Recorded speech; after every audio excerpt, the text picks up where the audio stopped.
আজ রবিবার ৯ ফেব্রুয়ারি ২০২৫, ২৬ মাঘ ১৪৩১ বঙ্গাব্দ, ৯ সাবান ১৪৪৬ হিজরি। জানিয়ে দেব আজকের দৈনিক ইত্তেফাক পত্রিকার শিরোনামগুলো। হামলার প্রতিবাদে হাসানাত ও সার্জিসের নেতৃত্বে সমাবেশ। গাজীপুরে বৈষম্য বিরোধী শিক্ষার্থীদের লক্ষ্য করে গুলি, একজন আহত। আমরা পুলিশকে সহযোগিতা করব, হাসানাত। ধৈর্যের বাঁধ ভাঙলে আরেকটি বিপ্লব, সার্জিস। সদর থানার ওসি সাসপেন্ড, পুলিশ কমিশনারের ক্ষমা প্রার্থনা, ১৬ জন গ্রেফতার। ৬ সংস্কার কমিশনের পূর্ণাঙ্গ প্রতিবেদন, কিছু সুপারিশ এই সরকারই বাস্তবায়ন করবে, কিছু বিষয়ে এ মাসেই সংলাপ। আশু করণীয় বিষয়গুলোর ৫০% ১ মাসের মধ্যে করে ফেলা হবে, আসিফ নজরুল। জাতীয় সংসদের আসন ৫০০ করার সুপারিশ। তত্ত্বাবধায়ক সরকারের মেয়াদ হবে ৪ মাস।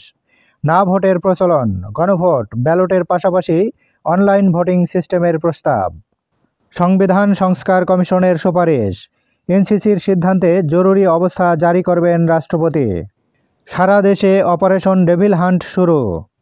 প্রতিদিন দৈনিক পত্রিকাগুলোর শিরোনাম জানতে লাইক, কমেন্ট এবং সাবস্ক্রাইব করুন। রাজধানীতে যত্রতত্র আবর্জনার স্তূপ, পর্যাপ্ত ডাস্টবিন নেই, বাসাবাড়ির সামনে রাস্তায় পড়ে থাকে ময়লা আবর্জনা। কাল আসছে নতুন মুদ্রানীতি, বাড়ছে না নীতি সুদ হার। মূল্যস্ফীতি কমাতে বাজারে কোনো সিন্ডিকেট করতে দেয়া যাবে না, ডক্টর মইনুল ইসলাম। গণপরিবহনে চাঁদাবাজি বন্ধ না হলে মূল্যস্ফীতি নিয়ন্ত্রণ কঠিন, বাংলাদেশ ব্যাংকের মুখপাত্র। প্রধান উপদেষ্টার বিরুদ্ধে অপপ্রচার চালাচ্ছে আওয়ামী লীগ, জড়িত ভারতীয় গণমাধ্যমও, প্রেস সচিব। জঙ্গি নেতা হিসাবে উপস্থাপনের জন্য কোটি কোটি ডলার খরচ করা হচ্ছে। ১১ ফেব্রুয়ারি থেকে রমজান শুরু পর্যন্ত বিএনপির কর্মসূচি। ২৭ বছর পর দিল্লি বিজেপির, মোদি বললেন সুশাসনের জয়। নিজের আসনেও হারলেন কেজরিওয়াল।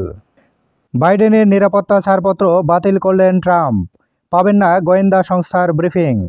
ট্রাম্পের নিষেধাজ্ঞার কঠোর নিন্দা আইসিসির। ২,২২৫টি শিক্ষা প্রতিষ্ঠানের কমিটি গঠন নিয়ে তদবির, বরিশাল শিক্ষা বোর্ড। আগে ২৪-এর অপরাধের বিচার, তারপর অন্য কাজ, ডাক্তার শফিকুর।